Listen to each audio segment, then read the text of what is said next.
नमस्कार सभी विद्यार्थियों का एक बार फिर से मेरे YouTube channel Jagroop Singh geography में काफ़ी लंबी दिनों की कक्षा के बाद एक टॉपिक जो मिसिंग चल रहा था हमारे आरएस के सिलेबस में, वो था मैदान।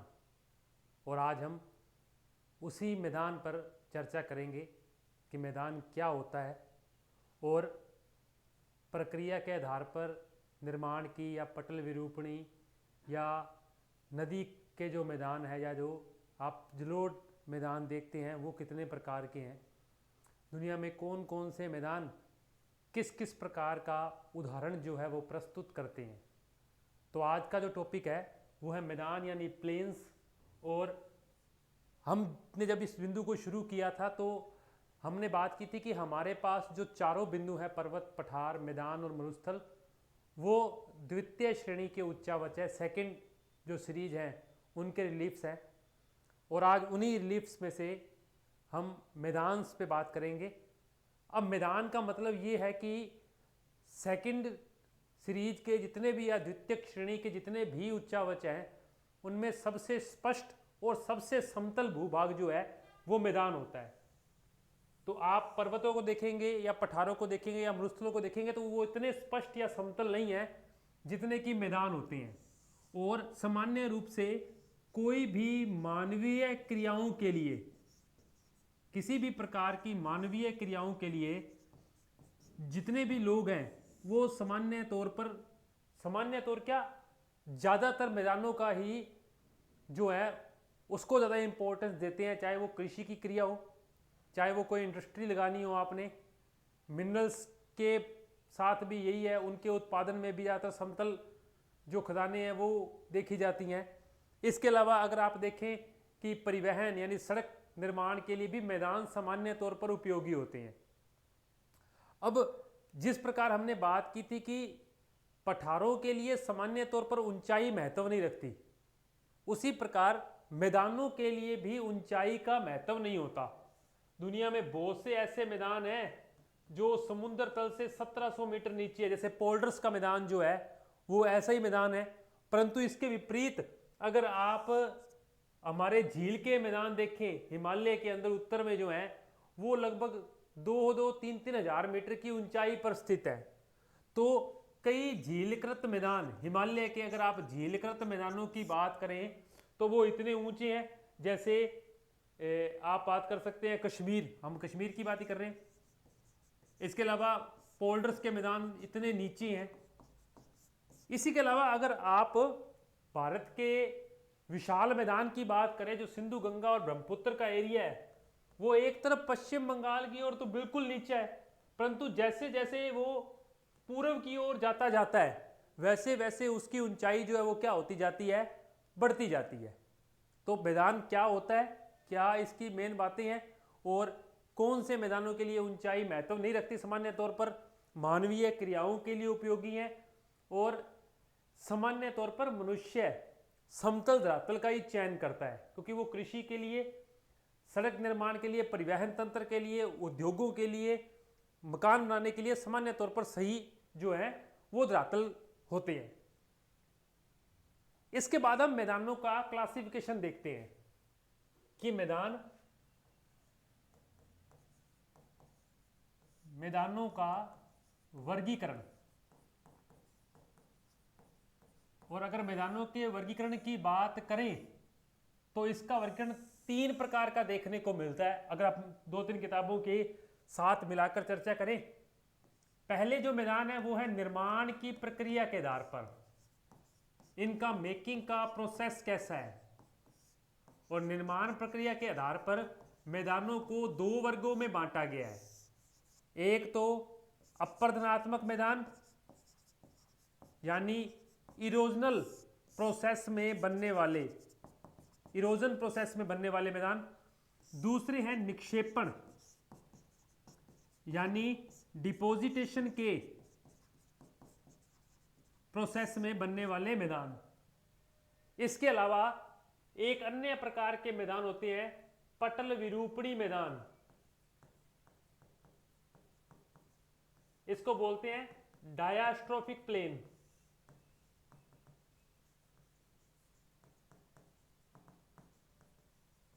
डायास्ट्रोफिक प्लेन। इसके साथ तीसरा इन्होंने नदी के मैदानों को, नदी के जलोढ़ या निक्षेपण मैदानों को 3 भागों में बांट रखा है। यानी नदी जब बिल्कुल पर्वत के मैदान के पर्वत से उतरते ही नीचे बनाती है मैदान, तो उसको बोलते हैं गिरिपद मैदान या पीडमोंट प्लेन। ऐसा ही एक होता है बाढ़ मैदान, और ऐसा ही लास्ट में होता है कि डेल्टा मैदान।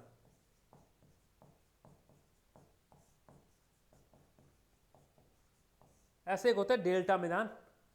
सामान्य रूप से ये 3 बड़े प्रकार के मैदान हैं कि पहले निर्माण की प्रक्रिया के आधार पर, जिसमें 2 प्रोसेस है। एक, हम जब कोई प्रोसेस निर्माण, इन प्रक्रिया में कौन कौन चीजें भाग ले सकती हैं, जैसे पृथ्वी की क्रियाएं, कोई नदी है, कोई हिमानी है, भूमिगत जल है, रिवर है, ग्लेशियर है, अंडरग्राउंड वाटर है, या आप यहां सागरीय लहरें,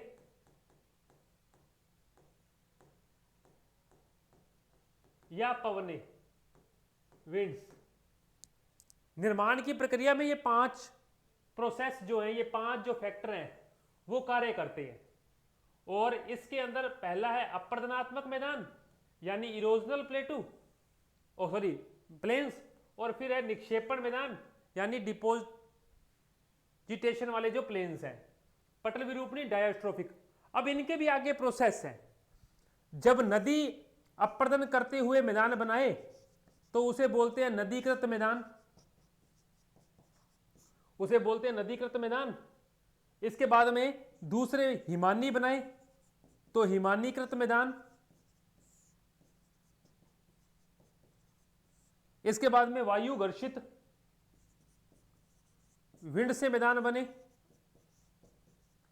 और फिर अंतिम जो है वो है काष्ठ मैदान। अच्छा, ये काष्ठ मैदान जो होते हैं ये सामान्य तौर पर भूमिगत जल वाले क्षेत्रों में देखने को मिलते हैं। अंडरग्राउंड वाटर के प्रोसेस की प्रक्रिया है ये, भूमिगत जल वाले क्षेत्रों में देखने को मिलते हैं। इसी प्रकार निक्षेपण के भी मैदान है। जब नदी निक्षेपण करेगी तो कौन से मैदान बनेंगे, जलोढ़ या एल्यूवियल प्लेन। इसी प्रकार से जब हिमानी निक्षेपण करेगी तो कौन से मैदान बनेंगे, हिमोड मैदान, ग्लेशियल प्लेन्स। फिर जब वायु निक्षेपण करेगी तो कौन से मैदान बनते हैं, लोएस के मैदान बनते हैं। इसी प्रकार होंगे झील निर्मित, लेक वाले जो प्लेन्स हैं वो। और इसमें एक अंतिम है, जब ज्वालामुखी विस्फोट के बाद में लावा निर्मित मैदान बनते हैं, लावा निर्मित मैदान, लावा निर्मित प्लेटू।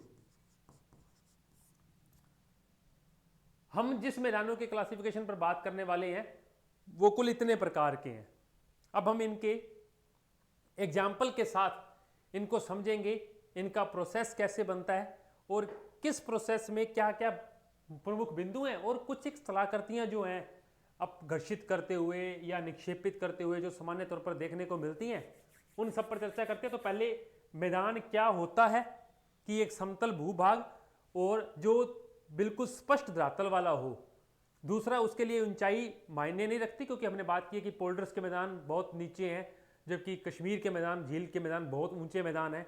इसके अलावा किसी एक मैदान में भी ऊंचाई जो है, जैसे उत्तर भारत के विशाल मैदान में अगर आप पश्चिम बंगाल की तरफ देखें तो ऊंचाई कम है, जबकि पंजाब की तरफ जाते जाते ये मैदान 200 से 300 मीटर ऊंचा हो जाता है। इसके अलावा फिर हमने मैदानों का क्लासिफिकेशन देखा। निर्माण की प्रक्रिया के आधार पर 2 प्रकार के हैं, यानी उसका मेकिंग जो प्रोसेस है, इरोजन और डिपोजिटेशन। ऐसे डायास्ट्रोफिक है, पटल विरूपणी है, और फिर नदी के जलोढ़ मैदान, जब नदी निक्षेपण करती है, ठीक है, उसके 3 स्थान के आधार पर, इसको याद रखेंगे, नदी द्वारा निर्मित मैदान ये तीनों स्थान के आधार पर है।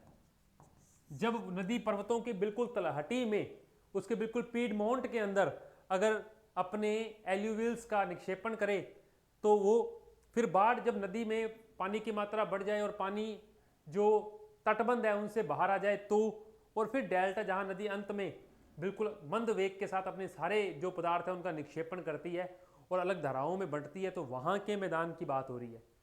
आज हम पहले निर्माण प्रक्रिया के आधार पर जो मैदान है उसके अंदर बात करते हैं।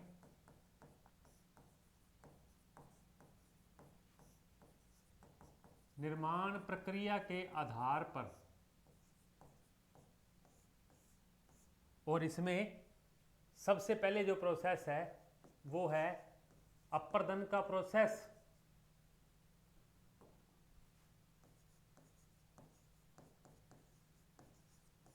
अपर्दनात्मक मैदान जो हैं वो क्या होते हैं? अपर्दनात्मक मैदान का मतलब है, अच्छा मैदान का मतलब होता है समतल धरातल। किसी भी प्रक्रिया के अंतिम चक्र में, किसी भी प्रक्रिया के अंतिम चक्र में, यानी उनकी उसकी उस प्रोसेस का बिल्कुल लास्ट जो चक्कर होगा जो वो पूरा अपर्दन कर देगी, उस प्रक्रिया के अंतिम चक्र में अंत में बचे समतल भूभाग,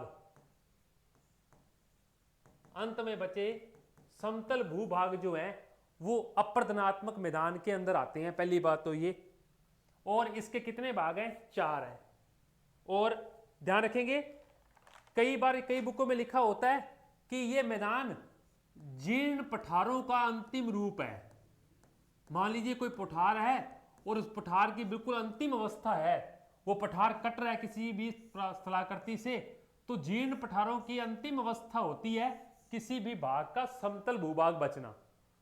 तो जीर्ण पठारों की अंतिम अवस्था के परिणाम भी होते हैं। इसमें पहला जो मैदान है, 1 नंबर जो मैदान है वो है नदीकृत मैदान। और नदीकृत मैदान के को बोलते हैं अंग्रेजी में रिवरनाइन प्लेन्स। रिवरनाइन प्लेन्स होता क्या है, मान लीजिए ये कोई ऊंचा भूभाग था और इस भूभाग पर नदी ने अपना कटाव शुरू किया और बिल्कुल उसे समतल धरातल में बदल दिया, परंतु इसके अंदर कोई छोटी मोटी स्थलाकृतियां खड़ी रह गई। ध्यान रखना है नदीकृत मैदानों में यह अपर्दन की बात हो रही है। अपर्दन के बाद इन मैदानों में छोटे कठोर शैलों के, छोटी कठोर चट्टानों के शैलों के ऊंचे भूभाग बच जाते हैं। कुछ ऊंचे भूभाग बच जाते हैं। इन भूभागों को मोनेडेनोक कहा जाता है। इन भूभागों को मोनेडेनोक कहा जाता है। एक तो इस बात को आप ध्यान रखेंगे कि क्या बात है ये, ध्यान रखेंगे कि नदी अपने मार्ग में आने वाले जितने भी धरातल है उन सबको क्या कर देती है? अपर्दित कर देती है और एक समतल भूभाग में बदल देती है। उसके बाद में इन्हीं समतल भूभागों में कहीं आपको छोटे छोटे ऊंचे टिब्बे या कठोर शैलों के टुकड़े देखने को मिलते हैं जिन्हें मोनेडेनोक कहा जाता है। ऐसे ही शैलों के टिब्बे अगर आपको मरुस्थल में देखने को मिले तो उन्हें कहा जाता है इनसेलबर्ग। और नदी की कौन सी अवस्था में बनते हैं? हमने भी बात की, सब किस अवस्था में बनेंगे? अंतिम अवस्था में बनेंगे। तो नदी की अंतिम अवस्था में जब विषम धरातल जो है, विषम का मतलब ऊंचा नीचा भाग, और उस धरातल को नदी इरोजन करके एक बिल्कुल प्लेन लैंड में बदल दे और उसके ऊपर जो बिल्कुल स्मॉल जो है, जो हार्ड रॉक्स की जो टिब्बे या आप कुछ एरियाज देखने को मिलते हैं उन्हें बोला जाता है मोनेडेनोक। और ऐसे ही एरियाज डेजर्ट के अंदर क्या कहलाते हैं? इनसेलबर्ग। अगर आप 12वीं की एनसीईआरटी पढ़ेंगे तो उसमें एक ना सेटलमेंट्स का एक बिंदु है, उस सेटलमेंट्स के बिंदु में एक ऊंचे भूभाग लिखे हुए हैं, उस ऊंचे भूभाग में एक बिंदु लिख रखा हुआ है इनसेलबर्ग। काफी बार उस बिंदु को हम छोड़ देते हैं कि सामान्य रूप से चीन के लोएस मैदानों के अंदर, इन इनसेलबर्ग के अंदर बहुत सी जो लोग हैं वो अपनी बस्तियां बसाते हैं, तो कई बार इस काम में भी लाए जाते हैं ये इनसेलबर्ग। तो आप इसको ध्यान रखेंगे कि नदीकृत मैदान, पहले हम अपर्दन का प्रोसेस देख रहे हैं, इस बात को गौर रखेंगे। एग्जाम्पल क्या है इनके? आप पेरिस का बेसिन देखिए, आप लंदन का बेसिन देखिए, पेरिस को देखिए, लंदन को देखिए, मिसिसिपी देखिए। वर्तमान में अगर आपको एरिया कोई देखना है हमारे आसपास तो अरावली क्षेत्र, अगर आप अरावली को क्रॉस करके बिल्कुल गुजरात में जाएंगे तो पालनपुर के पास एक आधी पहाड़ी देखने को मिलती है, वो मोरेडेनोक का एक स्पष्ट एग्जाम्पल है। तो अरावली का क्षेत्र, ये सब जो उदाहरण है ये नदीकृत मैदानों के उदाहरण है। दूसरा, जब यही प्रोसेस किसके साथ हो, हिमानी के साथ हो, हिमानीकृत मैदान या ग्लेशियल प्लेटू, सॉरी प्लेटू, मेरे बार बार प्लेटू निकला, प्लेन। कई बार क्या होता है, कोई ऊंचे पर्वत शिखर हैं और इनके ऊपर हिमानी अपर्दन करके इस भूभाग को समतल कर दे, इस भूभाग को क्या कर दे, समतल कर दे, तो सपाट मैदानों का निर्माण होता है। उसे जो है वो हिमानीकृत मैदान कहा जाता है। और लोग कहते हैं कि ज्यादातर हिमानीकृत जो मैदान है वो प्लिस्टोसीन काल के हैं। प्लिस्टोसीन काल में धरती पर 4 हिमयुग आए हैं, यूरोप के अंदर गुंज, मिंडेल, रिस और वुरम। इसी प्रकार यूएसए में भी 4 हिमयुग हैं, नेब्रास्कन, कंसास, इलिनियोस और विस्कॉन्सिन। ये 4 जो हिमयुग हैं उन एरिया में बनने वाले मैदान जो होते हैं वो हिमानीकृत मैदान होते हैं। और सामान्य तौर पर आपको उच्च अक्षांशों में देखने को मिलेंगे। हाई लैटिट्यूड्स जो हैं उनके अंदर, जो ऊंचे पर्वतों पर हाई माउंटेन्स हैं उनके ऊपर ग्लेशियर जब है, ग्लेशियर जब नीचे आता है जिसको आप एवलांच भी बोलते हैं, तो वो आते हुए धरातल को अपरदित करता है और कुछ समय बाद वहाँ एक समतल मैदान का निर्माण होता है। कटने की बात हो रही है। तो ऐसे समतल मैदान सामान्य तौर आपको प्लिस्टोसिन काल में देखने को मिलेंगे। एग्जाम्पल में देख सकते हैं कनाडा का मैदान, यूएसए का मैदान, उत्तरी मैदानों की बात कर रहा हूं, स्वीडन के मैदान, फिनलैंड के मैदान, ये सब जो मैदान हैं वो इसी प्रकार के एग्जाम्पल रखते हैं, यानी हिमानीकृत मैदानों में आते हैं। तीसरे है वायु घर्षित मैदान।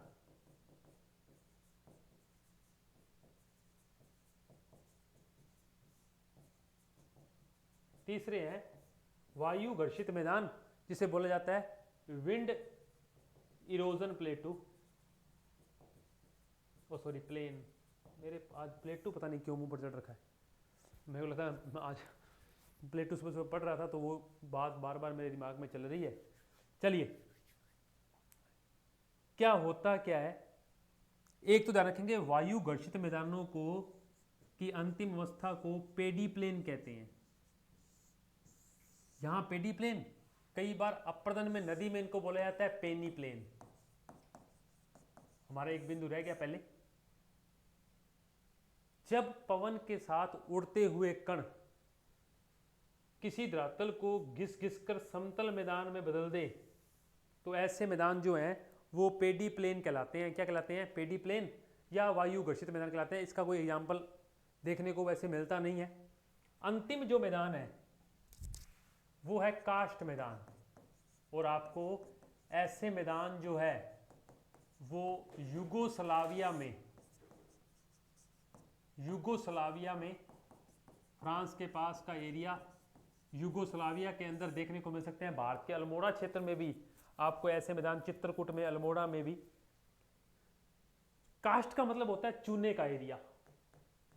चूने के क्षेत्रों में क्या होता है, जहां भूमिगत जल यानी अंदर जाता है जल, वहां चूना जल के साथ घुलकर कहां चला जाता है? नीचे, और ऊपर एक समतल धरातल का निर्माण होता है। ऐसे मैदान जो हैं वो क्या कहलाते हैं? कास्ट मैदान कहलाते हैं। फ्रांस का एरिया, युगोस्लाविया का एरिया, भारत का चित्रकूट या अल्मोड़ा का एरिया जो है वो इसी प्रकार के मैदानों की विशेषता रखता है।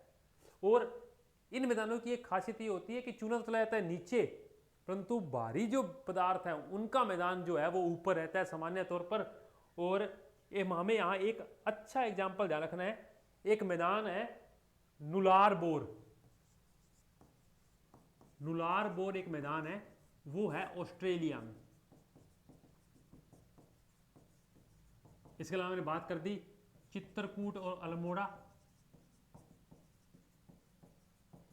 ये कहाँ है, भारत में। और फ्रांस व युगोस्लाविया का क्षेत्र वो भी इसी प्रकार के मैदान में जो है अपना विशेषता रखता है अभी।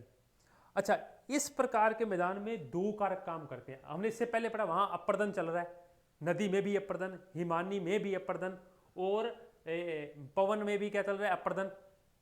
कास्ट मैदानों में अपर्दन के साथ साथ घुलनशीलता यानी सॉल्यूशन का फैक्टर भी काम करता है। इरोजन तो करता ही करता है, परंतु चूना जो है वो जल के साथ घुलकर कहां चला जाता है, नीचे आगे। तो घुलनशीलता भी इसके अंदर एक मेन फैक्टर है। ये हमारे पहले जो मैदान थे 4 प्रकार के, वो कंप्लीट होते हैं। अगले मैदान है निक्षेपण के मैदान। जब जितना भी इरोजन के बाद में सभी प्रोसेस जो है वो आगे जाकर उन पदार्थों को छोड़ते हैं, क्योंकि पहाड़ों से जब नदियां उतरती है तो तेज वेग से होती है, परंतु अंतिम अवस्था में नदी जब धरातल में समतल मैदान पर आएगी उसका वेग मंद होने लगेगा और वो पदार्थों को छोड़ने लगती है। तो सारे के सारे मैदान निक्षेपण यानी डिपोजिटेशन के प्रोसेस में बनने वाले हैं अब। और इसमें पहला मैदान है जलोढ़ मैदान, जिसको आप बोलते हैं एल्यूवियल प्लेन।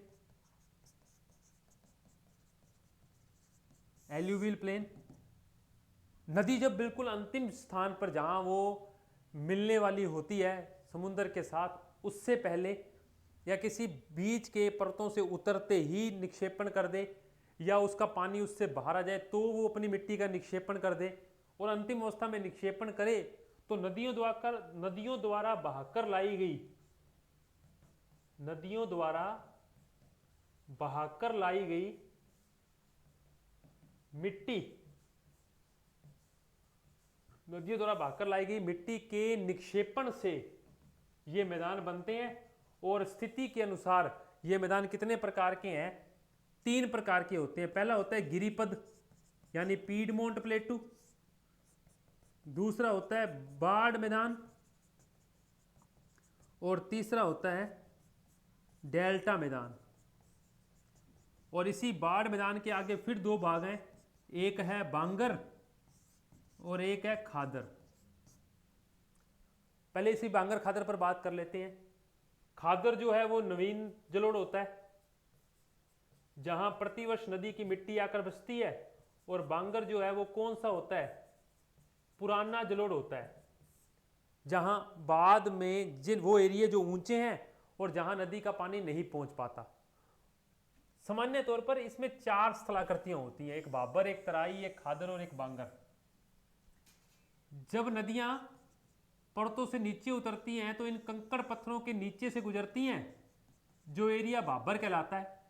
पुनः बाहर प्रकट होती हैं, तराई कहलाता है। जिन एरियो में प्रतिवर्ष नदी अपनी मिट्टी बिछाती है वो होते हैं खादर। और ऐसे ऊंचे भाग जहां नदी का पानी नहीं पहुंच पाता वो होते हैं बांगर। तो बांगर पुराना जलोढ़ होता है, खादर नवीन जलोढ़ होता है। इस डायग्राम को अगर आप अपने कॉन्सेप्ट में बिठा लेंगे तो अच्छी बात है ये। तो गिरिपद और ये सब। अब गिरिपद में एक चीज है जलोढ़ पंख, हम अगले पेज पर ही बात कर लेते हैं। इसमें पहला मैदान जो है वो है गिरिपद मैदान, पीडमोंट। जब नदियां पर्वतों से नीचे उतरती हैं तो यहां मिट्टी के निक्षेपण से कई बार कंकड़ पत्थर ना हो तो समतल धरातल का निर्माण होता है या मैदान का निर्माण होता है, जिसे कौन सा मैदान बोलते हैं, गिरिपद मैदान बोलते हैं। और इसमें छोटे और बड़े कंकड़ पत्थरों के टुकड़े जो हैं वो समाहित रहते हैं। कई बार नदियां इनके नीचे से बहती हैं, उसे क्या बोलते हैं, भाबर। सामान्य रूप से ये एरिए हाथी घास और सबई घास के लिए प्रसिद्ध होते हैं। हाथी घास और सबई घास के लिए क्या होते हैं, प्रसिद्ध होते हैं। बाढ़ का मैदान जो दूसरा मैदान है, जब प्राकृतिक तटबंधों से या नदी के किनारों से जब पानी वर्षा अधिक हो जाए तो पानी बाहर आ जाता है, या नदी में जल की मात्रा बढ़ जाए तो पानी बाहर आ जाता है। तो बाहर आने से उसका पानी जो है वो आसपास के एरिया में फैलता है, और जिस एरिया में वो पूरा प्रतिवर्ष आता है उसे बोलते हैं खादर, और जिस एरिया में नहीं पहुंचता उसे क्या बोलते हैं, बांगर। पुराना या नवीन जलोढ़ जो है। और सामान्य रूप से आपको उत्तर भारत के विशाल मैदान में ये चारों स्थलाकृतियां देखने को बड़े अच्छे तौर पर मिलती हैं। डेल्टाई मैदान क्या होते हैं?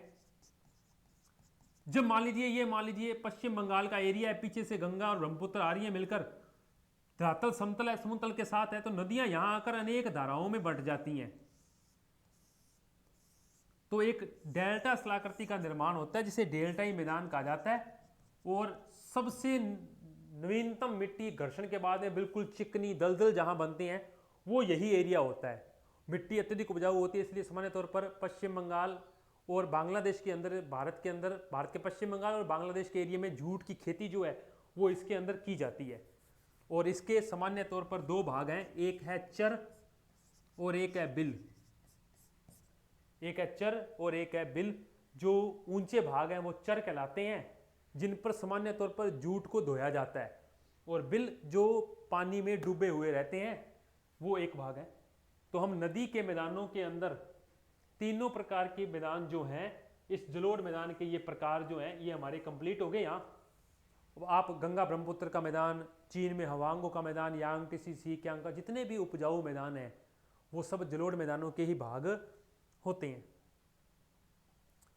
अगला जो मैदान है वो है हिमोड मैदान।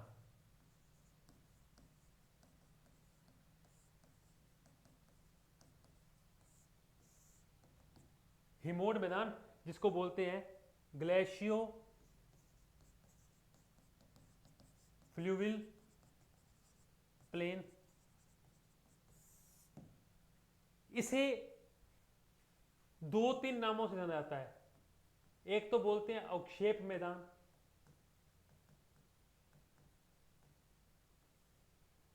हिमानी जब अपर्दन करते हुए बिल्कुल धरातल को समतल कर देती है और सूर्य की किरणें या उसके पिघलने के बाद में उसकी मिट्टी जो है, क्योंकि हिमानी में मिट्टी जो है नदी की तरह साथ नहीं बहती, बर्फ में मिट्टी अपनी जगह पर स्थिर रहती है, उसमें बर्फ ज़्यादा अपघर्षित करती है, परंतु अंतिम अवस्था में जब बर्फ पिघल जाती है तो उसकी जो अंदर रेत के कण हैं वो उस एरिया में निक्षेपित हो जाते हैं।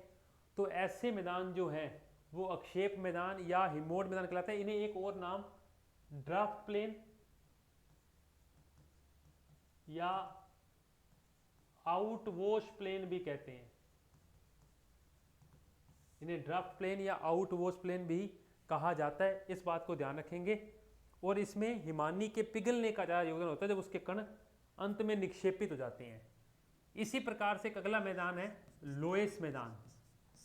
सब जानते हैं चीन का लोएस मैदान बड़ा फेमस है।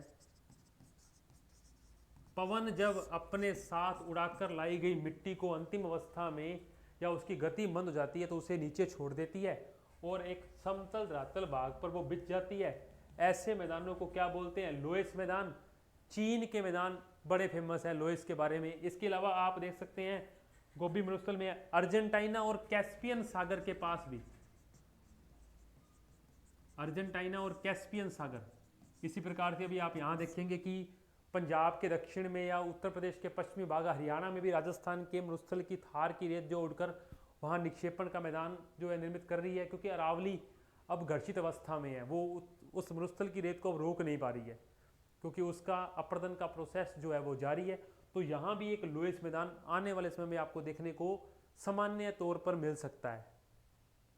चलिए अंत में है लावा निर्मित मैदान।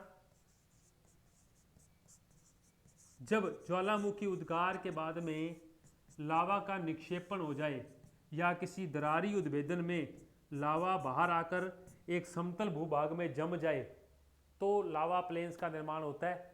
और आपने देखा है क्रिस्टेशियस काल में भारत का दक्कन लावा पठार या यूएसए का कोलोराडो का पठार, ऐसे ही पठारों के ब्राज़ील का पठार भी इसी प्रकार के पठार का उदाहरण जो है वो देखने को मिलता है। इंडोनेशिया के जावा द्वीप या आप हवाई द्वीप को देखिए यूएसए के, वो सब लावा निर्मित मैदान के अंदर आते हैं।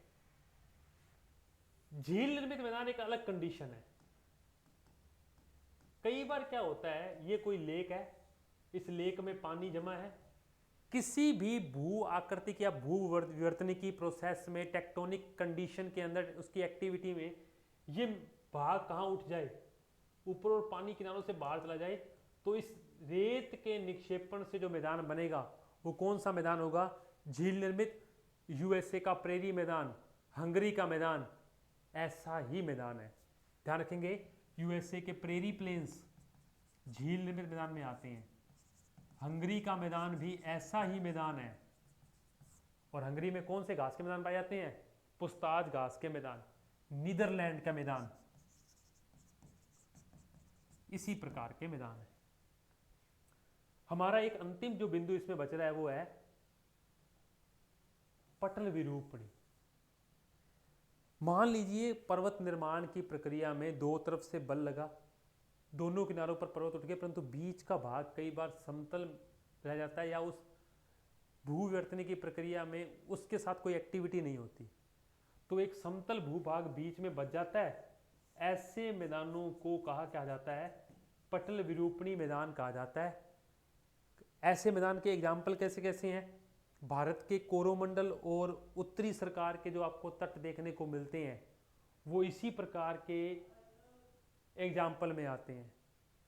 या यूएसए का ग्रेट प्लेन, एक तरफ आप अपलेशियन देख रहे हैं, एक तरफ आप रॉकीज को देख रहे हैं, उनके बीच का बिल्कुल भूभाग बचा पड़ा है। इसी प्रकार से आप एक तरफ पश्चिमी घाट है और उसके साथ में फिर ये पूरा समतल मैदान पड़ा है, कोरोमंडल या उत्तरी सरकार वाला एरिया, इधर वाला भी ऐसा ही है। कई बार मालाबार के तट के मैदान में भी ऐसे ही मैदान गिने जाते हैं। पूरा उत्तरी सरकार, पूरा कोरोमंडल ऐसे ही मैदान का उदाहरण है, क्योंकि एक तरफ से तो प्रोसेस हो गया, दूसरी तरफ से नहीं हुआ। इसी प्रकार से एक और मैदान है कारपेथियन और दिनारिक के बीच में आल्प्स का मैदान। कारपेथियन और दिनारिक के बीच में आल्प्स का जो मैदान है वो ऐसा ही मैदान है। तो ये हमारे कुल मिलाकर जो 10-12 मैदानों के प्रकार थे ये पूरे होते हैं। और हमारे आरएस की ज्योग्राफी में कुल जो है वो 4 बिंदु कंप्लीट होते हैं। अगली कक्षा में शायद मैं आपको भारत की भूगोलविक संरचना का बिंदु जो है वो कंप्लीट करवाऊँ। तब तक के लिए धन्यवाद। चैनल को लाइक करेंगे, सब्सक्राइब करेंगे। इसके नोट्स आपको मेरे Telegram channel Jagroop Singh geography पे मिल जाएंगे। मैं लिंक साथ में नीचे जो है वो डाल दूंगा। धन्यवाद।